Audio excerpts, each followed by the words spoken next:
समन्ता चक्रवालेषु अत्रा गच्छन्तु देवता सद्धम्मं मुनिराजस्य सुनन्तु सक्कमोक्खदं धम्मश्रवण कालो अयं भदन्ता धम्मश्रवण कालो अयं भदन्ता धम्मश्रवण कालो अयं भदन्ता नमो तस् भगवतो अरहतो सम्मा सम्बुद्धस्स नमो तस् भगवतो अरहतो सम्मा सम्बुद्धस्स नमो तस् भगवतो अरहतो सम्मा सम्बुद्धस्स इध भिक्खवे भिक्खु काये कायानुपस्सी विहरति आतापि संपजानो सतिमा विनय्य लोके अभिज्ञा दोमनस्सन्ति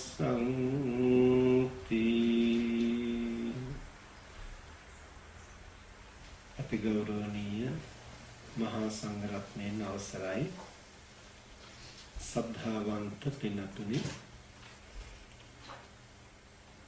භාවනාව පිළිබඳව ධර්ම දේශනා මාලාවෙහි අද දෙවන දිනය පළමු දිනෙහි භාවනාව කියන්නේ මොකක්ද ඊට ප්‍රවේශ වීම සඳහා අපි ඇති කරගත යුතු සුදුසුකම් මොනවද කියන කරුණු අපි කතා බහ කළා. ඉන් ඉදිරියට සතර සතිපට්ඨානෙහි කායානුපස්සනා, වේදනානුපස්සනා, චිත්තානුපස්සනා, ධම්මානුපස්සනා කියන මේ සතිපට්ඨාන සතර අනුපිළිවෙලින් පැහැදිලි කරන බව අපි සිහිපත් කළා. ඒ අනුව අද දවසේ එහි පළමුවෙන් කායානුපස්සනා සතිපට්ඨානයේ පිළිබඳවයි ධර්ම දේශනාව සිද්ධ කෙරෙන්නේ.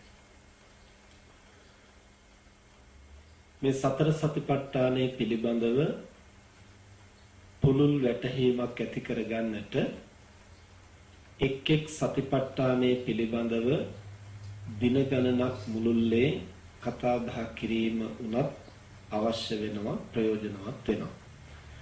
නමුත් අපට තියෙන කාල වේලාව අනුව එක් දිනකදී එක් සතිපට්ඨානයක් පිළිබඳව කතා බහ කරලා සාකච්ඡා කරලා හැකිතා කෙටියෙන් පින්නතුන්ට වැටහෙන ප්‍රමාණයෙන් දේශනා කරන්නට අපි උත්සාහවත් වෙන්නේ. ඒ පිළිබඳව ගැටලු ඇතිනම් ඒවා ධර්ම දේශනාවෙන් අනතුරුව සාකච්ඡා කරන්නට පුළුවන්.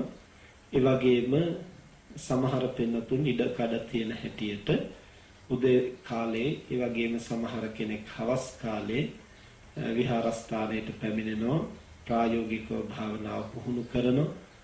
ඒ වගේම Tamanට තියෙන ගැටලු සාකච්ඡා කරනවා. Tamanට ඉඩ කඩ තියෙන හැටියට උදේ කාලේ හෝ සවස් කාලේ Tamanට කැමති දිනක හාමුදුරුවෝ සමග කතා බහ කරලා යොදා ගන්නට පුළුවන් තියෙන ගැටලු සාකච්ඡා කරන්න.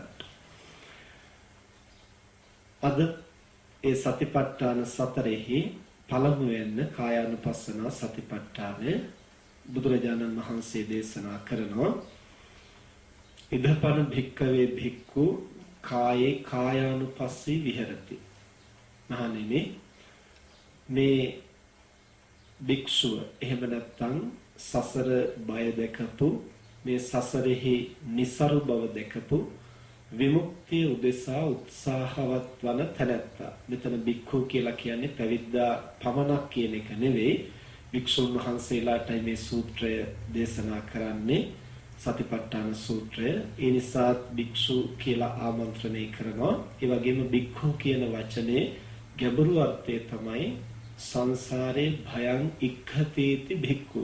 සසර බය නිවැරදිව දැකපු තැනැත්තා. හැබැයි බය වුණු තැනැත්තා නෙමෙයි.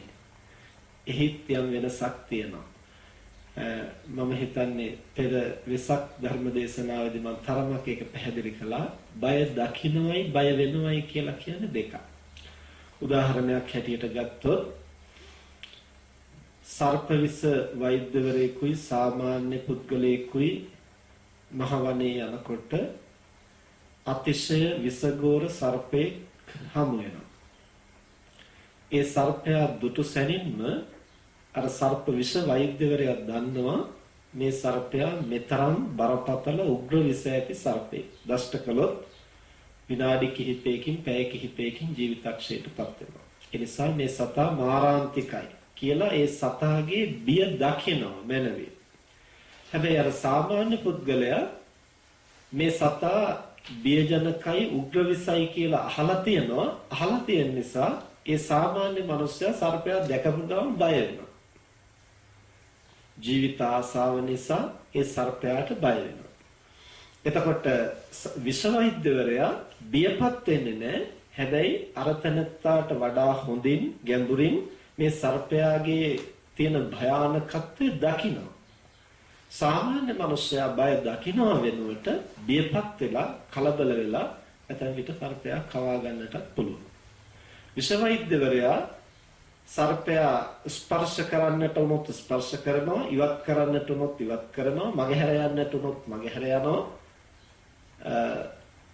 දමනය කරන්නට උනොත් දමනය කරනවා. ඒ සියල්ල කරන්නට ඔහු දක්ෂයි. හැබැයි අර සාමාන්‍ය අවශේෂ පුද්ගලයන් සියලු දෙනාට වඩා ඔහු සර්පයාගේ විෂ මැනවින් දකිනවා. එතකොට මේ සසර ගමනේ යම් කිසි කෙනෙකුට නිවන් දකින්නට අවශ්‍ය නම් ඒ තැනත්තා මේ සසරෙහි තියෙන බිය අර විෂ වෛද්‍යවරයා සර්පයාගේ උග්‍ර විෂ මැනවින් දැකගන්නේ යම්සේද, අවබෝධ කරගන්නේ යම්සේද, ඒ ආකාරයෙන් සසරෙහි බිය දැකගත යුතුයි. හැබැයි බියපත් වුණොත් නිවන් දකින්නට තබා මෙලොව හරියාකාරව පවත්වා ගන්නටත් කෙනෙකුට අපහසු වෙනවා. ඒකෙන් කලබල වෙලා මෙලොවත් විනාශ කරගෙන පරලොවත් විනාශ කරගෙන කල හැකි දේ පටලවාගෙන නොකල හැකි දේට අත ගහලා ඒවා තුලිනුත් බොහෝ පීඩා ඇති කරගෙන මේ විදිහේ මහ පටලැවිලි ඇති කරගන්නවා සසර පිළිබඳව බියපත් වුණායි. අද සමාජයේ දිහා බලනකොට මේ රටවල සමහරට ඒ தත්ත්වය තරමක් වෙනස් වෙන්න පුළුවන්. ලංකාව පිළිබඳව ගත්තොත් නම් බොහෝ දෙනා සසර පිළිබඳව බියපත් වුණු අය තමයි අපිට දකින්නට තියෙන්නේ. ඊටාම කලාතුරකින් අය තමයි සසරෙහි බිය දැකගත්තු අය ජීවිතය පිළිබඳව, ලෝකයේ පිළිබඳව, සසර පිළිබඳව ක්‍රමානුකූලව හඳුනාගෙන කලයුත්ත මනවින් අනුපිළිවෙලින් ආරම්භ කරලා කරගෙන යන්නේ. ඒ නිසා මේ සතර සතිපට්ඨානයේ යම් කෙනෙක් පුහුණු කරනවා නම් බියපත් වෙලා අය කරන්නට පුළුවන් කමක් නැහැ. අපෝයි අපාගත වුණොත් මහ දුකක්. මේ ජීවිතේ කොහොම හරි සෝවාන් ඵලයටපත් වුණොත් නම් යම්තන් අපායෙන් වළකින්නට පුළුවන්. මේ විදිහේ මතිමතාන්තර වලින් මනස ව්‍යාකූල කරගෙන දඟලන කෙනෙක් නොවේ. ඒ නිවැරදිව සසර බිය දකින කෙනා සෝවාන් වීමේ අගය දකිනවා. සසරෙහි භයංකර බව දකිනවා. තමන් දැනට ඉන්නා තත්ත්වය දකිනවා. තමන් ඉන්නා තත්ත්වයෙන් අඩුම තරමින් සෝවාන් ඵලය වෙතවත් සමීප වෙන්නට කෙසේ කටයුතු කළ යුතුද කියලා මනවින් තේරුම් අරගෙන ඉඩ ඇති හැම ආකාරයෙන්ම ඒ සඳහා ක්‍රියාත්මක වෙන්නට උත්සාහවත් වෙනවා. එතකොට බුදුරජාණන් වහන්සේ දේශනා කරනවා ඉදපන භික්ඛවේ භික්ඛු මහණෙනි මේ සසර බය දක්නා තැනැත්තා කායේ කායානුපස්සී විහෙරති. මේ කයෙහි කය අනුව බලමින් වාසය කරනවා. කයෙහි කය අනුව බලමින් වාසය කරනවා. ඉදිරි සතිපට්ඨාන වලත් එහෙමයි සඳහන් වෙන්නේ. වේදනාවෙහි වේදනාව අනුව බලමින් වාසය කරනවා. සිතෙහි සිත අනුව බලමින් වාසය කරනවා. ධර්මයන්හි ධර්මය අනුව බලමින් වාසය කරනවා. එයි මේ දෙපාරක් කියන්නේ කය අනුව බලමින් වාසය කරනවා කිව්වහම ප්‍රමාණවත් නැතිද? කයෙහි කය අනුව බලමින් වාසය කරනවා කියන්නේ කය අනුව බලන්නට නම් අපි මුලින් කිව්වා කරුණු තුනක් ඒ පුද්ගලයා සතුව තියෙන්න ඕනේ. සිහිය, ප්‍රඥාව සහ වීර්යය. ප්‍රධාන වශයෙන් ඒතනත්තා සිහිය කය වෙත යොමු කරනවා. කය වෙත යොමු කරන ලද සිහියෙන් යුක්තව කය අනුව බලමින් වාසය කරනවා. කය වෙත යොමු නොකරන ලද සිහිය ඇති පුද්ගලයාට කය අනුව බලන්නට පුළුවන් කමක් නැහැ. සිත ගැන සිත සිතා කය අනුව බලන්නට පුළුවන් කමක් නැහැ. වේදනාවන්ගෙන් මනස ව්‍යාකූල කරගෙන වේදනාවන් කෙරෙහි සිත පවත්වාගෙන කය අනුව බලන්නට බෑ. ධර්මයන් කෙරෙහි සිත පවත්වාගෙන කය අනුව බලන්නට බෑ. කය අනුව බලන්නට නම් කයෙහි සිහිය පිහිටවා ගන්නට ඕනේ. ඒකයි කයෙහි කය අනුව බලමින් වාසය කරනවා කියලා බුදුරජාණන් වහන්සේ දෙවරක් පුනරුච්චාරණය කරන්නේ ඒ අර්ථයෙන්. සාමාන්‍යයෙන් මේ වන විටත් භාවනා කරන අයට මේ පිළිබඳව අත්දැකීම් තියෙනවා. ආස්වාස ප්‍රස්වාසයේ කායානුපස්සනාව, ආස්වාස ප්‍රස්වාසයේ කරන්න ගිය තැන කයෙහි යම් යම් වේදනා දැනෙනවා. දැනෙනකොට හුස්ම ඇතුල් වෙනවා පිට වෙනවා කියලා හිතනවා. හැබැයි හිතුවට සිත කොහෙද එල්බගෙන තියෙන්නේ? අර වේදනාව කෙරෙහි. ඒ වේදනාවත් එක්කලා පටලැවිලා ඉන්න ගමන් හුස්ම ඇතුල් වෙනවා පිට වෙනවා කියන එකත් හිතන්නට උත්සාහ කරනවා. එතකොට සිත පිහිටවාගෙන තියෙන්නේ, සිත එල්බගෙන තියෙන්නේ වේදනාවෙහි. නමුත් කයano බලන්නටයි උත්සාහ කරන්නේ. ඒක ඊතරම් සාර්ථක කායානුපස්සනාවක් වෙන්නේ නැහැ. කයano දකින්නට ඒ ප්‍රමාණවත් වෙන්නේ නැහැ. සිහිය නිවැරදිව පිහිටලා නැති නිසා. ඒ නිසා කායානුපස්සනාව පුහුණු කරන තැනැත්තා කය අනුව සිහිය පවත්වාගෙන තමයි ඒ කය අනුව නැවත නැවත ගැඹුරින් නුවණින් දකින්නේ. කායේ කායානුපස්සේ විහෙරති. අනුපස්සී කියලා කියන්නේ නැවත නැවත බලනවා. පස්සති කියලා කියන්නේ පාලි භාෂාවෙන් බලනවා, දකිනවා. අනුපස්සී කියලා කියන්නේ නැවත නැවත දකිනවා. ගැඹුරින් දකිනවා. පුන පුනා දකිනවා. මේ කයෙහි ස්වභාවය. කොහොමද? කායේ කායානුපස්සේ විහෙරති. ආතාපි සම්පජානෝ සතිමා.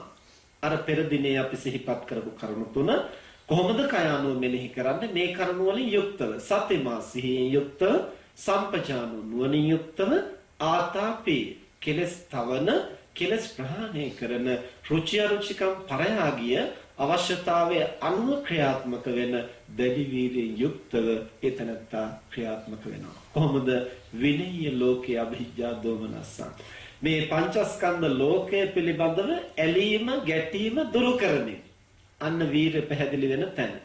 එතනත්තා කය දිහා බලන්නේ, මේ උත්සාහය කරන්නේ Taman කැමති විදිහට නෙමෙයි. Taman අකමැති විදිහටත් නෙමෙයි. Tamanගේ කැමැත්ත අකමැත්ත මැඩපවත්වා එයට මුල්තැන නොදී අවශ්‍යතාවයේ පරිදි උත්සාහ කරන්නට ඔහු ක්‍රියාත්මක වෙනවා. ඒ කියන්නේ මා පෙර දිනේ තරමක් විස්තර කළා.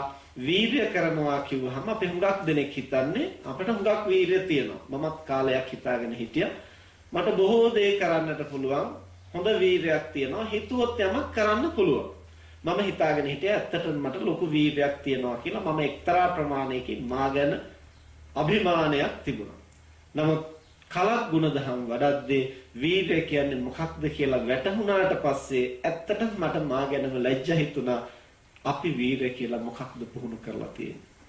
බොහෝ විට එදිනදා ජීවිතයේ අපි වීර්ය හැටියට පුරුදු පුහුණු කරන්නේ Taman කැමති දේ ගොඩනගන්නට උත්සාහ කරනවා, අකමැති දේ බැහැර කරන්න උත්සාහ කරනවා. ඒක තමයි අපි වීර්ය හැටියට හඳුනාගන්නේ. කැමති දේ ගොඩනගන්නට උත්සාහ කිරීම තෘෂ්ණා මූලිකව ඇති වෙන වීර්යයයි, අකමැති දේ බැහැර කරන්න දරන උත්සාහය පටිඝයවත් ද්වේෂය මුල් කරගෙන ඇති වෙන වීර්යයයි. ක්ලේශ ධර්මයක් මුල් කරගෙන යම් වීරයක් ගොඩනගෙනවා නම් ඒ සම්මා වායාමයේ නොවේ.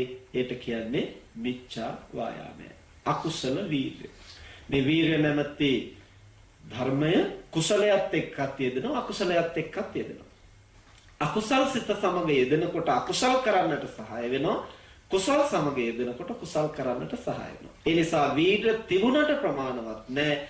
එය කුසලයක් එක්කද අකුසලයක් එක්කද මුසු වෙලා තියෙන්නේ කියලා අපි හඳුනගන්න. ඒ තෘෂ්ණාව සමගන මුසු වෙලා තියෙන්නේ ඒ කුසල වීර්ය නෙමෙයි. එය අලෝභ, අද්වේෂ, අමෝහ කියන අලෝභයයි කියලා කියන්නේ පරිත්‍යාගශීලීත්වය, අද්වේෂයයි කියලා කියන්නේ මෙත්තාව, මෛත්‍රිය, අමෝහයයි කියලා කියන්නේ ප්‍රඥාව. මේ කියන මූල ධර්මයන් සමග මුසු වෙලා නම් ගොඩ නැගෙන්නේ ඒකට කියනවා කුසල වීර්ය කියලා. රැකියාව උනත් කුසල වීර්යෙන් කරන්න පුළුවන්. නිවන් දකින්න උත්සාහ කිරීම විතරක් නෙමෙයි. මම අර වෙසක් පොහෝ ධර්ම දේශනාවේදී පැහැදිලි කරානේ කෙනෙකුට මේ ධර්මානුධර්ම ප්‍රතිපත්තිය පුරන්නට පුළුවන්, ලෝකෝත්තර පරමාර්ථ සාධනය කරගන්නත් ධර්මානුධර්ම ප්‍රතිපත්තිය පුරන්න පුළුවන්, ලෞකික පරමාර්ථ සාධනය කරගන්නත් මේ යොදා ගන්න පුළුවන්. එහි ඇති වරදක් නැහැ. හැබැයි ලෞකික පරමාර්ථයන් ධාර්මික ආකාරයෙන් සම්පාදනය විය යුතුයි. ඒවා ධර්මානුධර්ම ප්‍රතිපන්න ආකාරයෙන් සම්පූර්ණ විය යුතුයි. යම් කෙනෙක් රැකියාව කරනවා නම්, ධනය හම්බ කරනවා නම් ඒකත් කුසල වීර්යයක් හැටියට කෙනෙකුට සම්පාදනය කරන්න පුළුවන්. ඇතම් කෙනෙකුට අකුසල වීර්යයක් හැටියට සම්පාදනය කරන්න පුළුවන්. තමන් ධනය හම්බ කරන්නේ තමන් ධනයට කැමති නිසා නම්, ඒ රුචිකත්වය නිසා නම්, මට මුදල් මේ විදිහට තියෙන කෙනෙක් කියන ඒ හැඟීම භුක්ති විඳින්නට කැමති නිසා නම් ඒ වීර්යය තෘෂ්ණා මූලිකව ඇති වෙන වීර්යය. හැබැයි තමන් ධනය හරි හම්බ කරන්නේ මේ ජීවිතය පවත්වන්නට, අමුදරුවන් පෝෂණය කරන්නට, අවශ්‍යතා සම්පාදනය කරන්නට, කය නඩත්තු කරන්නට, ලෝකයේ තුල ජීවත් වෙන්නට, ගුණධම් වඩන්නට, කුසල දහම් වඩන්නට, මේ කොයි දේ කරන්නට ධනය අවශ්‍යයි. ඒ නිසා වෙහෙස මහන්සි වෙලා හෝ ධනය ඉපිය යුතුයි. තමන්ගේ මෙලොව පරලොව විනාශ කරගන්න නැතුව, අනුන්ට හානි කරන්න නැතුව, දිවි පැවැත්වීම සඳහා, අමුදරුවන් පෝෂණය කිරීම සඳහා, කුසල දහම් සම්පාදනය කිරීම සඳහා, සමාජ මෙහෙවර සඳහා අවශ්‍යතාවයන් සම්පූර්ණ කර ගැනීම සඳහා ධනය සම්පාදනය කළ යුතුයි කියන කාරණය නුවණින් දැකලා යමෙකුට වීර්ය කරන්නට පුළුවන් නම් ඒ තනත්තාට ධනෙ ඉපීම සඳහා දරන උත්සාහයත් කුසල වීර්යයක් හැටියට සම්පාදනය කරන්න පුළුවන්. එතකොට මෙන්න මේ විදිහට ඒ ධර්මතාවය කුසල්ද අකුසල්ද කියන එක තීරණය වෙන්නේ තමන්ගේ ප්‍රඥාවේ ප්‍රමාණයට, තමන්ගේ සම්මාදිට්ඨියේ ප්‍රමාණයට. ඒ නිසායි පළමුවෙනි දවසේම ධර්ම දේශනාව හැටියට සම්මාදිට්ඨිය කියන්නේ මොකක්ද කියන කාරණය පිළිබඳව දීර්ඝ විස්තරයක් අපි පැහැදිලි කළේ. එතකොට බුදුරජාණන් වහන්සේ මේ සූත්‍රයේදී දක්වන්නේ මේ කායානුපස්සනාව වඩන තැනැත්තා, කයානුව නැවත නැවත බලන තැනැත්තා, කය කෙරෙහි සිහිය පිහිටවාගෙන නැවත නැවත බලනවා. කොහොමද සිහිය, ප්‍රඥාව, වීර්යය අවදි කරගෙන ඇලීම ගැටීම යටපත් කරලා, Tamanගේ රුචි අරුචිකම් මැඩපවත්වලා, ඒවට මුල් තැන දෙන්නේ නැතුව ඒවා යටපත් කරමින් අවශ්‍යතාවයේ මත ප්‍රඥාව මෙහෙවාගෙන ඒතනත්තා වීර්ය කරනවා කය අනුව බලන්නට, කය අනුව දකින්නට. ඊළඟට බුදුරජාණන් වහන්සේ මේ කායානුපස්සනාව කරන ආකාරය 14 ආකාරයකින් විස්තර කරනවා. ඒ ටික සම්පින්ඩණය කරලා ගත්තොත් පැහැදිලිව ක්‍රම පහක් මෙහි දැක්වෙනවා. පළවෙනි එක තමයි ආනාපාන සතිය. දෙවෙනි එක තමයි ඉරියාපත භාවනාව. තුන්වෙනි එක තමයි සම්පජඤ්ඤය. හතරවෙනි එක තමයි පටික්කුල මනසිකාරය. පස්වෙනි එක තමයි ධාතු මනසිකාරය. හයවෙනි එක තමයි සීවතික නවය. සීවතික නවයක් තියෙන නිසා මුලින් කියපු පහයි ඒ සීවතික නවයයි ඔක්කොම එකතු කරලා ගත්තොත් 14ක් වෙනවා. පැහැදිලි කාණ්ඩ වශයෙන් ගත්තොත් කාණ්ඩ පහකින් බුදුරජාණන් වහන්සේ කායානුපස්සනාව පුහුණු කරන හැටි දක්වනවා. ඉතින් මම ඒකයි කිව්වේ මේ එක් එක් කාරණේ පැහැදිලි කරගන්න එක් එක් දිනේ බැගින් වැය කරලා අපට කතා බහ කරන්නට පුළුවන් නම්, සාකච්ඡා කරන්න පුළුවන් නම් එපමණ පුළුල් දැනුමක් ඇති කරගන්න පුළුවන්. නමුත් අද මේ එක් දිනය තුල මේ කරුණු පහ පිළිබඳව යම් වැටහීමක් ඇති කරගන්නට අපි උත්සාහ කරනවා. පළවෙනි එක තමයි ආනාපාන සතිය. එතකොට ආශ්වාස ප්‍රශ්වාසය පිළිබඳව සිහිය පිහිටුවාගෙන කරන භාවනාව කුමන භාවනාවක්ද? කායානුපස්සනා සතිපට්ඨානය. ඒ කයේ එක්තරා කොටසක්. ආශ්වාස ප්‍රශ්වාසයට කියන තව නමක් තමයි කාය සංඛාර. සංඛාර කියලා කියන්නේ ගොඩනගන, ඇති කරන, නිර්මාණය කරන, සංස්කරණය කරන දේ. කය නිර්මාණය කරන්නේ, කය පවත්වන්නේ, කය නඩත්තු කරන්නේ, කයෙහි ජීවය තහවුරු කරලා තියන්නේ ආශ්වාස ප්‍රශ්වාසයේ විසින්. ඒ නිසා ආශ්වාස ප්‍රශ්වාසය කාය සංඛාරයයි කියලා දක්වනවා. ඒ කයෙහිම එක්තරා අංගයක්.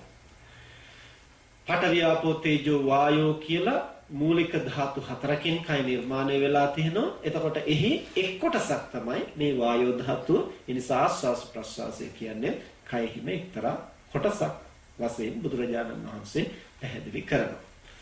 එතකොට කොහොමද ආශ්වාස ප්‍රශ්වාසය පිළිබඳව සිහිය පිහිටවාගෙන ආනාපාන සතිය? ආන කියලා කියන්නේ හුස්ම ගැනීම, කියන්නේ ආශ්වාසය. අපාන කියලා කියන්නේ ප්‍රශ්වාසය. මේ ආන සහ අපාන පිළිබඳව සතිය ආනාපාන සතිය. එතකොට සතිය කියන්නේ, සිහිය කියන්නේ මොකක්ද කියලා දීර්ඝ වශයෙන් අපි පහුගිය ධර්ම දේශනාවේදී කතා බහ කළා. එතකොට මේ ආන සහ අපාන පිළිබඳව, ආශ්වාසය සහ ප්‍රශ්වාසය පිළිබඳව අවදීන් සිහිය පවත්වා ගනිමින් ඒ අනුව නැවත නැවත බලනවට කියනවා ආනාපාන සති. මේ භාවනාව කරද්දී එක් එක් ආචාර්යවරු එක් එක් උපක්‍රම පැහැදිලි කරලා දෙනවා. සමහර ගුරුවරු කියා දෙනවා හුස්ම ගන්නකොට 1යි, හෙලනකොට 2යි, ආපහු ගන්නකොට 3යි, මෙහෙම 10ට යනකම් ගණන් කරන්න. ආපහු 10, 9, 8, 7, 6, 5, 4, 3, 2, 1 වශයෙන් ආපස්සට ගණන් කරගෙන එන්න. මෙහෙම ආරෝහණ අවරෝහණ වශයෙන් ආශ්වාස ප්‍රශ්වාස ගණන් කරන්න. ඒක කලකට කමක් නැහැ. හැබැයි වරදවා ගන්නට එපා. එහෙම ආශ්වාස ප්‍රශ්වාස ගණන් කිරීම කියන එක නෙමෙයි ආනාපාන සතිය කියලා කියන්නේ. ඒ ආචාර්යවරු එහෙම කියා දෙන්නේ දැන් මේ නුහුරු නුපුරුදු වැඩකුයි අපි කරන්න යන්නේ. ඒ නිසා ඒ සඳහා හුරු වෙන තේ එක්තරා බාහිර උපක්‍රමයක් අපට කියා දෙනවා මෙන්න මෙහෙම කරන්නට කියලා. දැන් උදාහරණයක් වශයෙන් ගත්තොත් අපි ගණන් හදන්න ඉගෙන ගන්නකොට පුංචි කාලේ අපිට කියනවා ගල් කැට එහෙම නැත්නම් ඔලිඳයට මේ මොනවා හරි ඇට වර්ගයක් ගෙනල්ලා ඔන්න දෙකේ ගොඩවල් ගහන්න. ඊට පස්සේ දෙකේ ගොඩවල් දෙකක් එකට එකතු කරපුවාන් පස්සේ ගණන් කරලා බලනවා කීයද? 4යි. නම් දෙවරක් 2 4යි කියලා අපිට උගන්වනවා. එතකොට හැමදාම අපිට ඔය ඇට ගණන් කර ඉන්නට බෑ. එතකොට උසස් පෙළ විභාගෙට ලියනකොට මගටියට ළඟින් තියාගෙන ඔක කරන්න බෑ. එහෙම වෙනකොට අපිට දෙවරක් 2 4යි කියන එක විතරක් නෙමෙයි ඊට වඩා ගැඹුරු කරුණු පවා සැනකින් මනසට දැනෙන්නට ඕන. ඒ මට්ටමට පුහුණු කරන්න ඕන. හැබැයි මූලිකව මේක කරන්න අපිට බැරි නිසා ඒකට ගල් කැට හරි ඇට වර්ග හරි එහෙම නැත්නම් අර දැන් තියෙනෝනේ වට අර රාමු තියෙනෝ නේද? ගණක රාමු හදලා තියෙනවා. ඒවා භාවිතා කරලා හරි මේ මොනවා හරි උපක්‍රම භාවිතා කරලා අපේ මනසට මේක පුහුණු කරනවා. ඒ වගේ ඇතැම් ආචාර්යවරු විවිධ ක්‍රම වලින් මේක මූලික වශයෙන් පුහුණු කරන්න ක්‍රියා දෙනවා. ගණිත ක්‍රමයක්. එහෙම නැත්නම් තව ස්වාමීන් වහන්සේලා කියා දෙනවා බුද්ධෝ කියන වචනය නැවත නැවත සිහි කරන්න. ඒක ආශ්වාස ප්‍රශ්වාස කරද්දී බුද්ධෝ කියලා එහෙම සිහි කරන්න. එහෙම නැත්නම් ඒ වචනේ දෙකට කඩලා ආශ්වාසයේදී අකුරු කීපයකුත් ප්‍රශ්වාසයේදී අකුරු කීපයකුත් කියවෙන හැටියට සජ්ජායනා කරන්න. මෙහෙම නොයෙක් ක්‍රම කියා දෙනවා. එහෙම නැත්නම් හුස්ම රැල්ල වදින්නේ නහය අග නම් නහය අග මනස තියාගන්න. තොලේ අග නම් ස්පර්ශ වෙන්නේ තොල අග පිළිබඳ සිහිය පවත්වා ගන්න. මෙහෙම විවිධ උපක්‍රම කියනවා. හැබැයි තොල අගවත් නහය අගවත් නෙමෙයි ආස්වාස ප්‍රස්වාසය කියන්නේ. ඒක අපි මතක තියාගන්නට ඕනේ. බුද්ධෝ කියන එක නෙමෙයි ආස්වාස ප්‍රස්වාසය කියන්නේ. ඇතුල් වෙනවා පිට වෙනවා කියන වචනය මොමුණන එක නෙමෙයි ආනාපාන සතිය කියලා කියන්නේ. ඒ ඔක්කොම උපක්‍රම පමණයි. අවසානයේ සිදුවිය යුත්තේ ආශ්වාස ප්‍රශ්වාස ක්‍රියාවලිය පිළිබඳ අපේ පූර්ණ අවධානය යොමු වීමයි. හුස්ම රැල්ල ඉහළ පහළ යාම පිළිබඳව අපේ අවධානය පවත්වාගෙන මේ දැසින් යමක් දැස බලාගෙන ඉන්නේ යම්සේද ඒ ආකාරයෙන් මනසින් පූර්ණ අවධානයෙන් එදෙස බලා ඉන්නට මනස පුහුණු කිරීම ආනාපාන සතිය හැටියට දක්වනවා. ඒතර බුදුරජාණන් වහන්සේ මේක පුහුණු කරද්දී Taman කොයි ආකාරයෙන් පුහුණු කළ යුතුද කියලා පැහැදිලි කරනවා. ඉද භික්ඛවේ භික්ඛු අරඤ්‍යගතෝ රුක්කමූලගතෝ ශුඤ්ඤාගාරගතෝ නිසීදති පල්ලංකං ආභුජිත්වා උජුං කායං පනිදාය පරිමුඛං සතින් උපට්ඨපිත්වා. බුදුරජාණන් වහන්සේ අන් කවර භාවනාවකටත් වඩා මේ ආනාපාන සති භාවනාවට සූදානම් වෙට හැටි පවා පැහැදිලි කරනවා.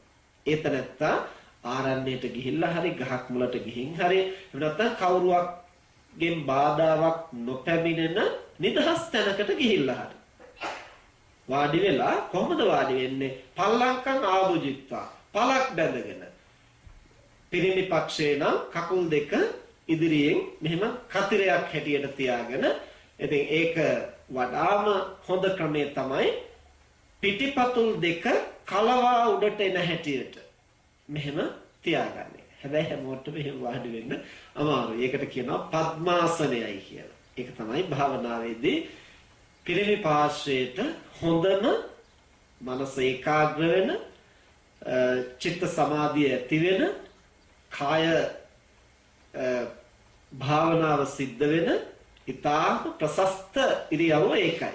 එහෙම ඉන්නට බැරි නම් Tamanta පහසු, සුව පහසු ආකාරයකින් කකුල් දෙක තියා ගන්නවා.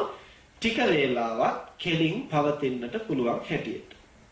එතකොට කාන්තා පක්ෂේ නම් කාන්තා පක්ෂෙත් සමහර කෙනෙක් කාන්තා පක්ෂයට අනුමත ක්‍රමය තමයි අර්ධ පරයන්කය. පිරිමි පක්ෂයට බද්ධ පරයන්කය, කාන්තා පක්ෂයට අර්ධ පරයන්කය. අර්ධ පරයන්කය කියන්නේ කකුල් දෙකම මෙහෙම පිටිපස්සට නවලා. කකුල් දෙකම පිටිපස්සට නවලා ඒ අතරමැදින් වාඩි වෙනවා. ඒතර එහෙම කරන්නට පහසු නෑ. ඒක පොඩි දරුවෝ එහෙම වාඩි වෙනවා හුඟක් වෙලාවට පින්නතුන් දැකලා ඇති. කකුල් දෙකම පස්සට දාලා ඒක මැද්දෙන් අපූර්වට වාඩි වෙලා ඉන්නවා. හැබැයි ලොකු වෙනකොට මේ උකුල්ලට එහෙම තද වෙන නිසා ඒක කාලයක් පුහුණු කළේ නැත්තම් ඒක පාට වාඩි වෙන්න යන්න එපා. එහෙම වුණොත් මේ අස්තිවල යන්න ගැටලු මතුවෙන්නට පුළුවන්.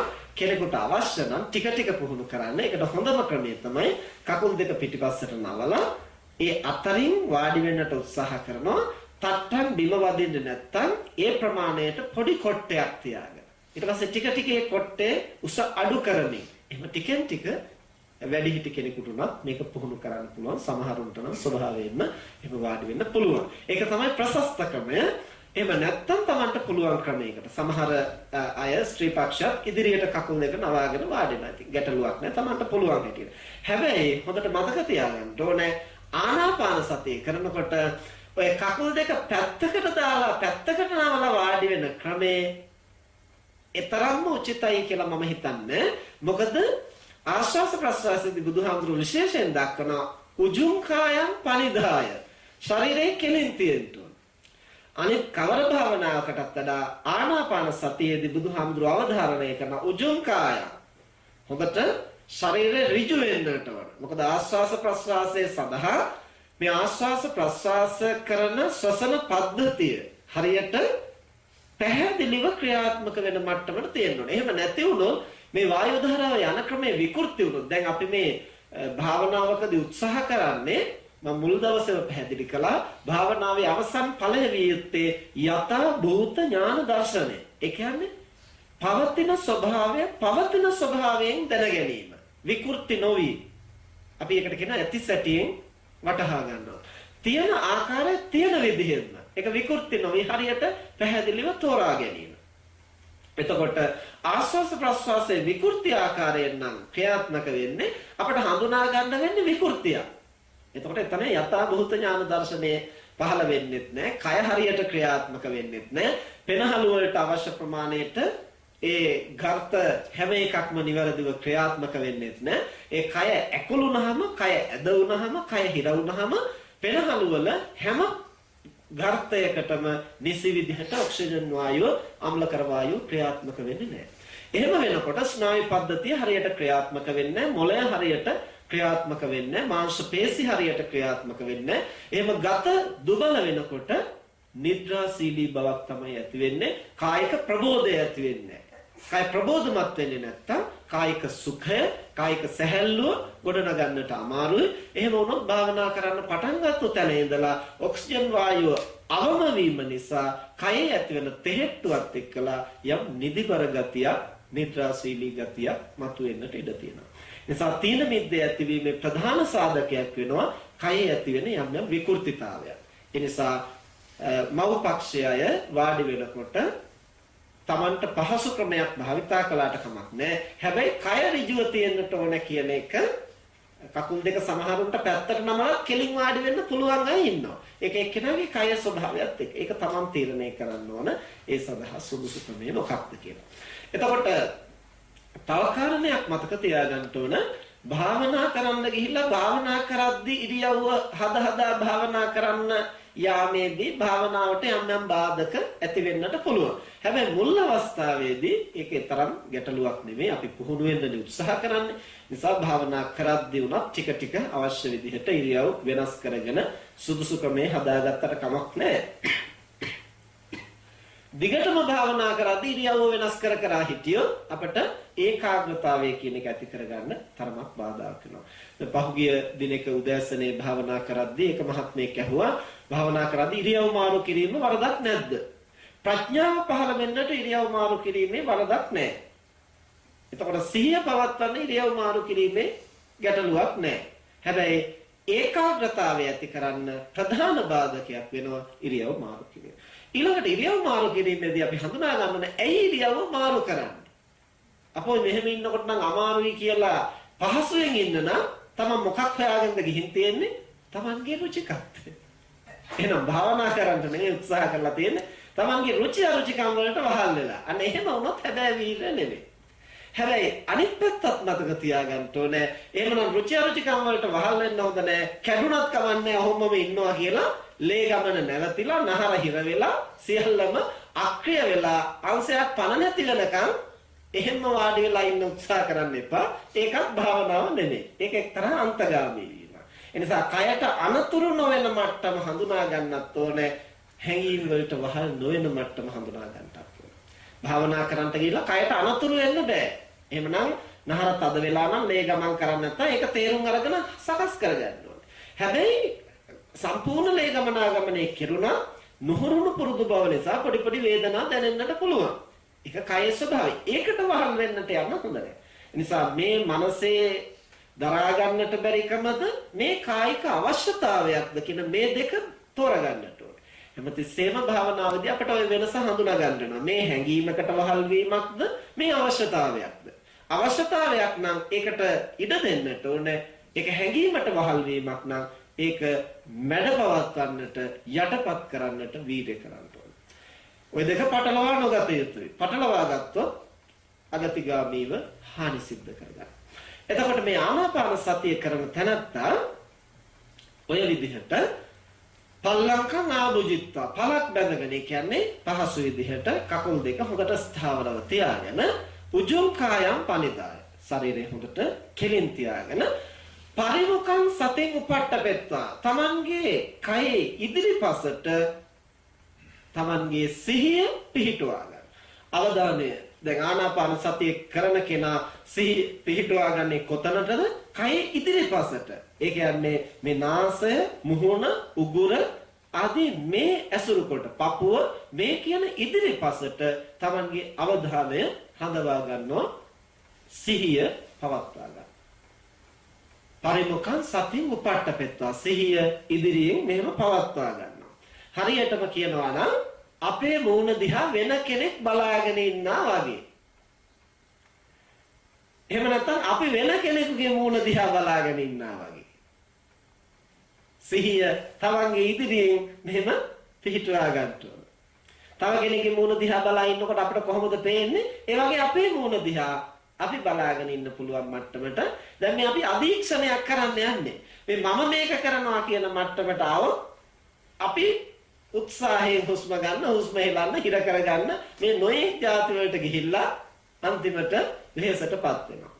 ඒ නිසා මේ මේ සතිපට්ඨානයේදී හැමතිස්සෙම කරන්නේ මම කරනවා කියන මට්ටමේ නෙමෙයි මේ කය තුල සිද්ධ වෙන ස්වභාවික සංසිද්ධිය පැත්තකින් ඉන්න අධීක්ෂකයෙක් කොහොමද බලන්නේ අන්නේ විදිහට Taman ඒ තුලට අන්තර්ගත නොවේ බාහිරින් බලා ඉන්නට යම්කිසි උත්සාහයකුයි අපි ගන්න. ඒක එකපාරට අපිට තේරුම් ගන්නට බෑ.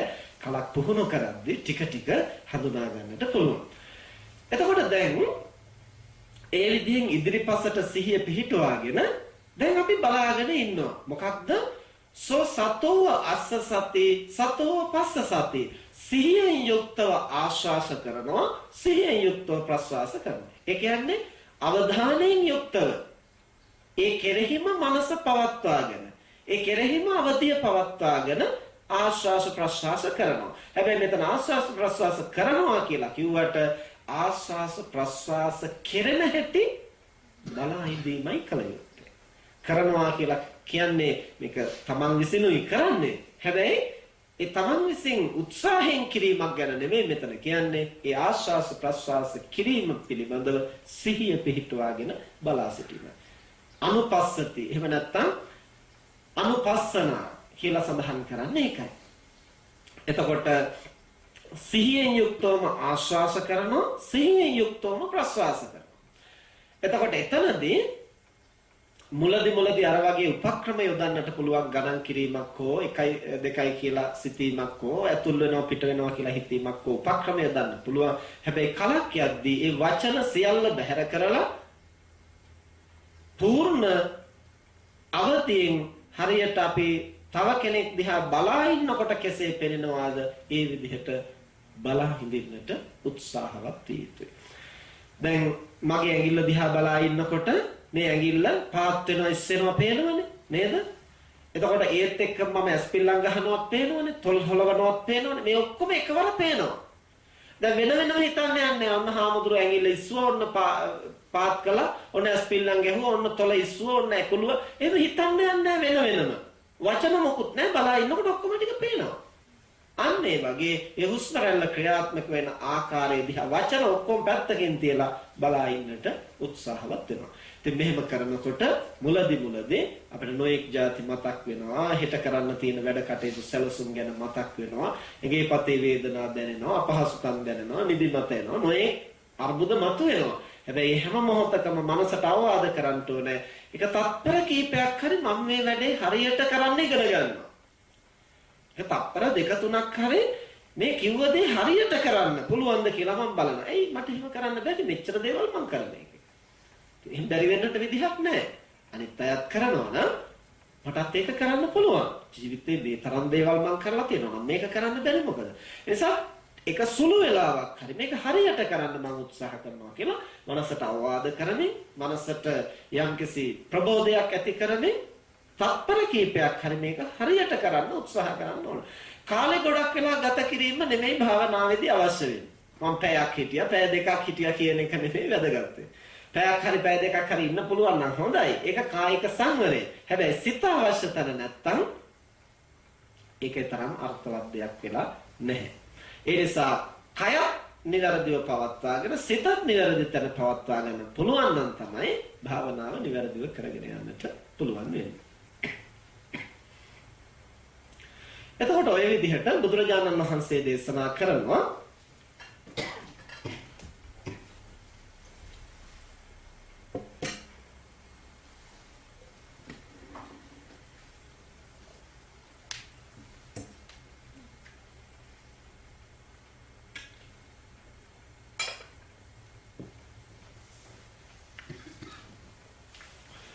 සෝ සතෝ අස්ස සති සතෝව පස්ස සති. සිහියෙන් යුක්තව සතෝව කියන්නේ සිහියෙන්ම ආශ්වාස කරනවා, සිහියෙන්ම ප්‍රශ්වාස කරනවා.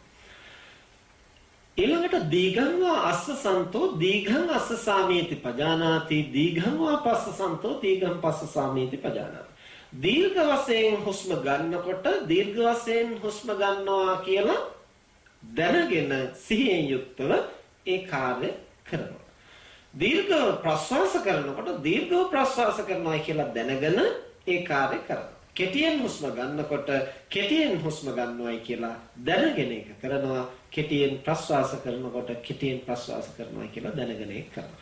හැබැයි දැන් මෙහෙම කිව්වෙන් පස්සේ මම නැවතත් සිහි කරනවා හිතලා හුස්ම දීර්ඝ වශයෙන් අරගෙන හිතලා හුස්ම දීර්ඝ වශයෙන් පිට කරන එකක් ගැන නෙවෙයි මේ කියන්නේ. ඒ කෙරෙන ස්වභාවික කාර්ය අධීක්ෂණය කිරීම.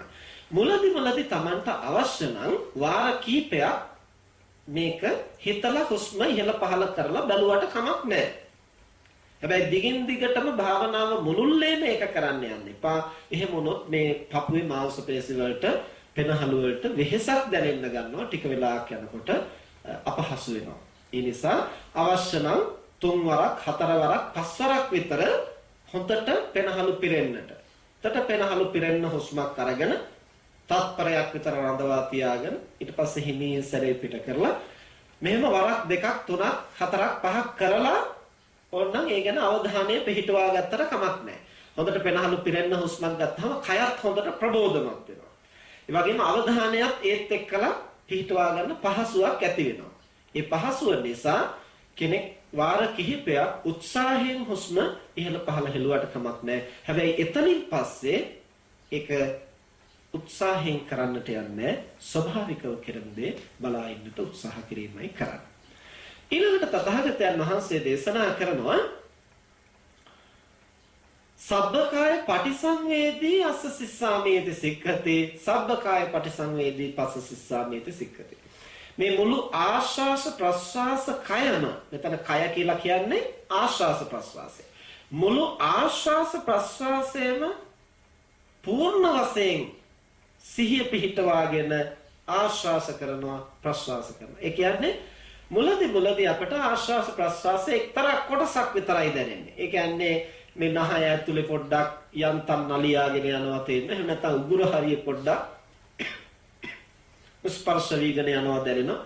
එහෙම නැත්නම් පපුව හරියේ, එහෙම නැත්නම් උදරය හරියේ යන්තම් ස්පර්ශ වීමක් විතරයි දැනෙන්නේ. හැබැයි මනමින් සිහිය පිහිටවා ගන්නකොට කලක් පුහුණු කරද්දී නාසය, උගුර, පෙනහළු, උදරය පමණක් නෙමේ මුළු ශරීරය පුරාම එක්සැනින් හිස් මුදුනේ පටන් පාදාන්තය දක්වාම මේ ආස්වාස ප්‍රස්වාසය ක්‍රියාත්මක වෙන හැටි එක්වරක් හුස්ම ගන්නකොට මුළු කය පුරාම මේක ක්‍රියාත්මක වෙන හැටි දැනෙන්නට ගන්නවා. ප්‍රස්වාස කරනකොට මුළු කය පුරාම මාංශ පේශි හැකිලි වෙනස් වෙන ආකාරය දැනෙන්නට ගන්නවා. සිහිය වැඩෙන්න.